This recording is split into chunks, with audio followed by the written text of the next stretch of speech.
তো সরস্বতী পুজোর পরের দিনের দুপুর থেকে বিকেল অবধি ইস্টবেঙ্গল সমর্থকদের প্রথমে খারাপ, তারপর একটু ভালো, সব কিছু মিলিয়ে মিশিয়েই কাটলো, আপাতত কেটে গেছে। এবং প্লেয়ারকে নিয়ে কথা বলবো, যে প্লেয়ার নতুন এলো ইস্টবেঙ্গলে, নতুন জয়েন করলো, centre back Alexander প্যান্টিচ, x former Serbian international defender, টিমে ছিল, সুযোগ পায়নি। বাকি সমস্ত ডিটেলস তার পুরো কেরিয়ার নিয়ে কথা হবে। কিন্তু যেভাবে শুরুটা হলো দুপুর আড়াইটা, তার একটু আগে পরে একটা আপডেট আসে ইস্টবেঙ্গলের তরফ থেকে অফিসিয়ালি, যে কার্লোস কোয়াদ্রা তিনি একজন প্লেয়ারের সম্বন্ধে বলছেন, হোসে অ্যান্তোনিও পার্দো, যাকে গোটা সিজন থেকে ফেয়ারওয়েল দিতে হলো, যার গোটা সিজনটা শেষ হয়ে গেল নর্থ ইস্ট ম্যাচে একটা ইঞ্জুরি পাওয়ার পর থেকে। এটা নিয়ে গুঞ্জন চলছিল যে কি হবে, যেহেতু তাকে পরের ম্যাচটাতেও পাওয়া যায়নি এবং সম্ভবত বেশ কয়েক সপ্তাহের জন্য সে ছিটকে যাচ্ছিল। তো এখন যা আপাতত লিগের অবস্থা, সেখানে যদি একটা প্লেয়ার মোর দ্যান 4 উইক্সের জন্য ছিটকে যায়, তাহলে ধরে নেওয়া যায় যে মোটামুটি গোটা সিজন থেকে ছিটকে গেল। কারণ শুধুমাত্র সেই ইঞ্জুরিটা তাকে 4 উইক্স বাইরে রাখবে না, তার বাকি রিহ্যাব এবং আবারও ম্যাচ ফিট হয়ে ফিরে আসতে আসতে আমাদের এখানে লিগটা 14 এপ্রিলে, যেটা লিগ স্টেজ, যেটা মেন ব্যাপার, তারপর নকআউট স্টেজ এবং কাপ উইনিংটা আর এইবারে আইএসএলের ক্ষেত্রে ম্যাটার করছে না, যেহেতু লিগ স্টেজে যারা চ্যাম্পিয়ন হবে, যাদের যা পজিশন থাকবে, সেটাই হচ্ছে আলটিমেটাম। পরে ওই কাপ যা হবে, প্লে অফে যা হবে, সেটা পরের ব্যাপার। কিন্তু এই 14 এপ্রিলের মধ্যে একটা প্লেয়ার যদি ঠিকঠাক করে আর মাঠে নামতে না পারে বা খুব লেট হয়ে যায়, তখন সেটা ধরে নেওয়া হচ্ছে যে আপাতত সে আউট অফ দ্য সিজন। সেটাই হয়েছে হোসে অ্যান্তোনিও পার্দোর সাথে। এবং তারপর ইস্টবেঙ্গল সমর্থকদের মধ্যে আবারও গুঞ্জন উঠতে শুরু করে, তাহলে সেই জায়গা থেকে, কারণ আপাতত যা টিমের অবস্থা, সেখানে নতুন প্লেয়ার আসা, সাউল ক্রেসপোর চোট, আরও একজন চোট পেয়ে ছিটকে যাওয়া, তো পরের ম্যাচে কাকে ফিট পাওয়া যাবে, কিভাবে পাওয়া যাবে, চিন্তা শুরু হয়। কিন্তু তার 1 ঘন্টা পর মোটামুটি আবারও ইস্টবেঙ্গলের তরফ থেকে অফিসিয়ালি প্রেস রিলিজ এবং যত সোশ্যাল মিডিয়া হ্যান্ডেল হয়েছে সেখান থেকে জানিয়ে দেওয়া হয় যে নতুন সার্বিয়ান ডিফেন্ডার, এর আগে ব্যাক টু ব্যাক 4টে সিজনে লা লিগাতে খেলার অভিজ্ঞতা নিয়ে থাকা একজন প্লেয়ার, সার্বিয়ান ফর্মার ইন্টারন্যাশনাল, তাকে কিন্তু ইস্টবেঙ্গল সই করিয়েছে, আলেকজান্ডার প্যান্টিচ, 32 বছর বয়সী ডিফেন্ডার। তাকে নিয়ে ডিটেলসে কথা বলবো ভিডিওটাতে, এবং তার সাথে আরও দু একটা ছোটো ছোটো প্লেয়ার রিলেটেড আপডেট রয়েছে। দেখো, প্রথমে একটা কন্ট্রাক্ট এক্সটেনশন নিয়ে বলা যাক। কিছুদিন ধরে খবর ঘুরতে শুরু করে যে আদ্রিয়ান লুনার সাথে নাকি 3 বছরের চুক্তি চূড়ান্ত হয়ে গেছে, বাট মার্কাসের তরফ থেকে ডিনাই করে দেওয়া হয় যে আদ্রিয়ান লুনার সাথে কোনো কন্ট্রাক্ট কিন্তু এক্সটেনশন হয়নি, কেরালা ব্লাস্টার্সের এখনও অফিসিয়ালি পেপার সিগনেচার হয়নি। বাট আজকে যেটা লেটেস্ট আপডেট একটা ঢুকেছে যে সম্ভবত 1 সিজন প্লাস 1 সিজন, মানে একটা ডিরেক্ট সিজনে তার কন্ট্রাক্ট এক্সটেনশন হচ্ছে, এবং ফার্দার আরও একটা সিজনের অপশন কিন্তু এক্সটেনশন ক্লজে থাকছে, যেটা ক্লাবের হাতে থাকছে ট্রিগার করার। তো আপাতত এই কন্ট্রাক্টটি ফাইনাল হয়েছে, তবে এখনও অবধি লুনা কিন্তু অফিসিয়ালি পেপার পেনে সিগনেচার করেনি।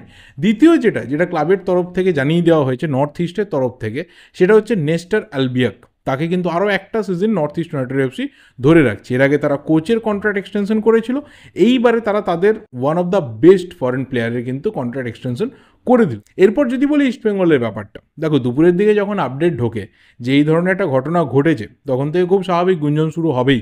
এবং এইটার কোনো রুমারও মার্কেটে ছিল না যে এরকম পার্দো বেরিয়েই যাচ্ছে, তার পরিবর্তে কেউ একজন আসতে পারে, এবং সেটা চূড়ান্ত হয়ে গেছে সব কিছু। দেখো, এর আগে যখন প্লেয়ারদের নাম উঠেছে, গুঞ্জন হয়েছে এই প্লেয়ার সেই প্লেয়ার, এটা সেটা আসবে কি আসবে না, অনেক দিন ধরে সব কিছু চলেছে। বাট এটা একদম ফাস্ট ফরওয়ার্ড, প্লেয়ার এক্সিটের অ্যানাউন্সমেন্ট এবং প্লেয়ার এন্ট্রির অ্যানাউন্সমেন্টের মধ্যে যে গ্যাপটা, সেই গ্যাপটা 1 ঘন্টা বা তার কিছু কম বেশি সময়। এবং সেখানে আমরা জানতে পারি যে পার্দো যে রাস্তা দিয়ে বেরিয়ে গেল, সেই রাস্তা দিয়ে কিন্তু former Serbian international defender Alexander প্যান্টিচ, তার কিন্তু এন্ট্রি হলো। এই প্লেয়ারটা যদি ইন্টারন্যাশনাল কেরিয়ার বলি, তাহলে 2016-তে সার্বিয়ার ন্যাশনাল টিমে কল পায় এবং টিমের সাথে থাকে। বাট দুটো ম্যাচ, একটা পোল্যান্ডের বিরুদ্ধে এবং একটা এস্তোনিয়ার বিরুদ্ধে, এই দুটো ম্যাচেই কিন্তু সে ছিল বেঞ্চে। একটা সার্বিয়া হেরেছিল, একটা সার্বিয়া জিতেছিল। তো ন্যাশনাল টিমের জার্সি গায়ে কিন্তু সিনিয়র ফুটবলে তার মাঠে নামা হয়নি, কিন্তু বয়সভিত্তিক দল, সেখানে যে জুনিয়র ফরম্যাট রয়েছে, সেখানে কিন্তু সার্বিয়াকে এই প্লেয়ারটা রিপ্রেজেন্ট করেছে। ক্লাব ফুটবলে যদি কথা বলি, তাহলে কেরিয়ার শুরু কিন্তু হয় নিজের দেশে সার্বিয়ার ক্লাব দিয়ে, সেখানের লিগে খেলে, এবং তারপরে যখন লা লিগাতে আসে, যখন স্পেনে আসে, প্রথম কিন্তু অফিসিয়াল কন্ট্রাক্ট সই করে ভিলারিয়ালে। এবং সেই সময়ে ভিলারিয়ালের কোচ, বর্তমানে যিনি ভিলারিয়াল কোচ মার্সেলিনো, তিনিই কিন্তু দায়িত্বে ছিলেন, এবং তার হাত ধরেই বলা চলে যে এই প্লেয়ারটা নিজেকে বড় মঞ্চে প্রতিষ্ঠা করার একটা বড় সুযোগ পায় এবং ভিলারিয়ালের হয়ে লা লিগাতে ডেবিউ হয়। পরের সিজনে তাকে কর্ডোবাতে দিয়ে দেওয়া হয়, খুব ভালো একটা সিজন যায়। তারপরের সিজনে এসডি আইবার, সেখানেও মোটামুটি একটা ভালো সিজন। বাট তারপরে যে লাস্ট সিজনটা 2016-17, সেখানে কিন্তু চলে যায় আলাভেসে হাফ সিজন কাটিয়ে বাকি হাফ সিজন চলে যায় ডাইনামো কিভে, যেটা ইউক্রেনের টপ ডিভিশন ক্লাব। 16-17 অবধি নিজের যে কেরিয়ার, সেই কেরিয়ার কিন্তু যথেষ্ট ভালো জায়গাতে ছিল। বাট যখন পরের সিজনটা আসে, 17-18 সিজনটা যখন আসে, তখন কিন্তু ডাইনামো কিভের হয়ে সেইভাবে আর ম্যাচ খেলেনি। 4টে মাত্র ম্যাচ, যার মধ্যে লিগে 2টো, ইউরোপা লিগে 1টা, এবং ওদের যে ইউক্রেনিয়ান কাপ রয়েছে সেই কাপে 1টা ম্যাচ।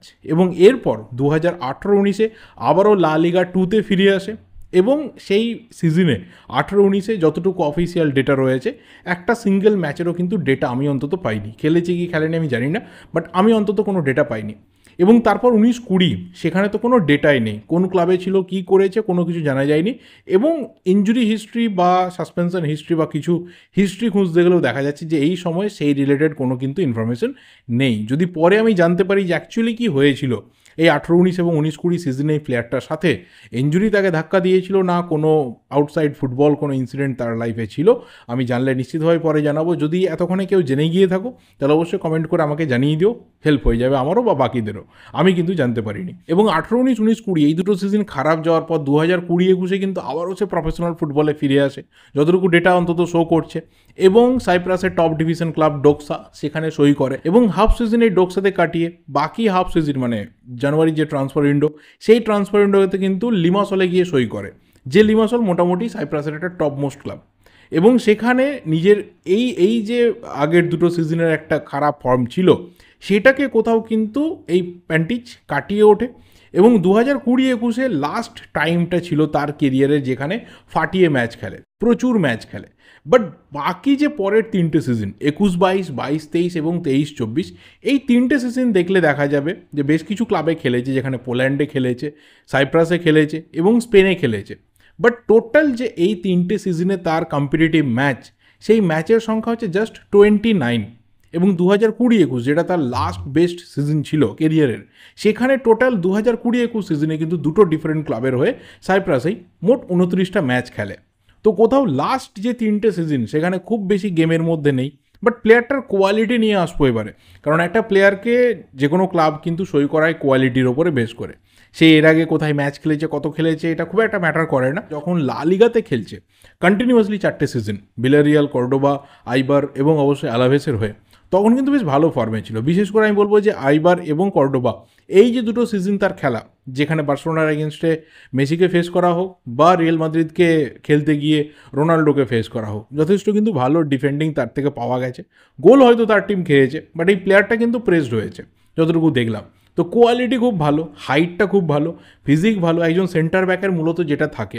তবে অবশ্যই হোসে অ্যান্তোনিও পার্দো যেটা করছিল, যে সেন্টার ব্যাকের পাশাপাশি ডিফেন্সিভ মিডফিল্ডেও নিজেকে ফিট করা, নিজেকে সেই পজিশনটাতে ভালো খেলানো, সেটা কতটা এই আলেকজান্ডার প্যান্টিচকে দিয়ে হবে সেটা তো অবশ্যই কোচের ব্যাপার, বা পরবর্তী ক্ষেত্রে যখন মাঠে নামবে তখন বুঝতে পারবো।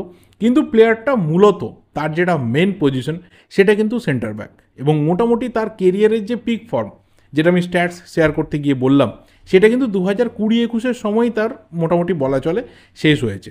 21-22, 22-23 এবং 23-24 সেইভাবে গেম টাইম পায়নি, নিজেকে প্রুভ করার মতো সুযোগ পায়নি, বা এমনও হতে পারে যে কোচেদের আন্ডারে খেলেছে তারা হয়তো খুব একটা বেশি কিছু তার থেকে এক্সপেক্ট করতেন না বলে খুব বেশি ম্যাচ দেননি। এবার বাকিটা ডিপেন্ড করছে এই 9টা ম্যাচ কার্লোস কোয়াদ্রা তিনি কবে তাকে হাতে পাচ্ছেন, কিভাবে তাকে ইউজ করা হচ্ছে, এবং অবশ্যই তার থেকে কার্লোস কোয়াদ্রা কী চাইছেন এবং সেটা কতটা এই আলেকজান্ডার প্যান্টিচ এসে ডেলিভারি করতে পারছে। তবে অবশ্যই লাস্ট 9টা ম্যাচ সেখানে এসে মানিয়ে নিতেই মোটামুটি একটা দুটো ম্যাচ চলে যাবে। প্লেয়ারটা কবে আসছে, কী ধারা, এটা তো পরে জানা যাবে। সদ্য অ্যানাউন্সমেন্ট হয়েছে, সদ্য তার নাম জানা গেছে, একদম ইস্টবেঙ্গল ফ্যানাদের জন্য ঝটকা লাগার মতো ব্যাপার। তবে অবশ্যই ওভারঅল কেরিয়ারের দিকে দেখলে দেখা যাবে মোটামুটি 200টার মতো প্রফেশনাল ম্যাচ খেলা হয়েছে, সার্বিয়ার মতো জাতীয় দলের ডাক অবধি পেয়েছিল যারা regular euro cup, world cup খেলে থাকে। তো কোয়ালিটিতে একটা সময় ছিল, এই নিয়ে কোনো সন্দেহ নেই। কিন্তু এখন সেটি কী সিচুয়েশনে রয়েছে এই 32 বছর বয়সে দাঁড়িয়ে, সেটাই হবে সবচেয়ে বড় ব্যাপার। এবং এখানে এসে যদি ক্লিক করে, যেরকম অনেক হয়েছে যে একটা প্লেয়ারের কেরিয়ার খুব একটা ভালো ছিল না, খুব আপ ডাউনের মধ্যে ছিল ইউরোপিয়ান ফুটবলে, বাট ইন্ডিয়াতে এসে ক্লিক করে গেছে, তো সেটা যদি হয় তো খুব ভালো। এবং ম্যাক্সিমাম সময় যেটা আমার দেখে ভালো লাগলো, যে হয়তো ওর কাছে খুব বড় ক্লাব ছিল না, বাট যতটুকু ও চেষ্টা করেছে, খেলেছে, ক্লাব পেয়েছে, সেটা কিন্তু টপ ডিভিশনে খেলেছে, এবং সেটাও কিন্তু পোল্যান্ড, স্পেন বা সাইপ্রাসের মতো দেশে। তো হলে এটা ক্লিক করে গেলে খুব ভালো সিগনেচার, না হলে আপাতত ইস্টবেঙ্গল সমর্থকদের জন্য যা কিছু ওয়েট করে রয়েছে সেটা তো 9টা ম্যাচের পরেই বুঝতে পারা যাবে। এর বেশি আর কিছু বলার নেই। এই ভিডিওটা এই অবধি। ভালো লাগলে লাইক করো, শেয়ার করো, দেখা হবে পরের ভিডিওতে। Till then subscribe the channel যদি নতুন হয়ে থাকো। Thank you and good bye.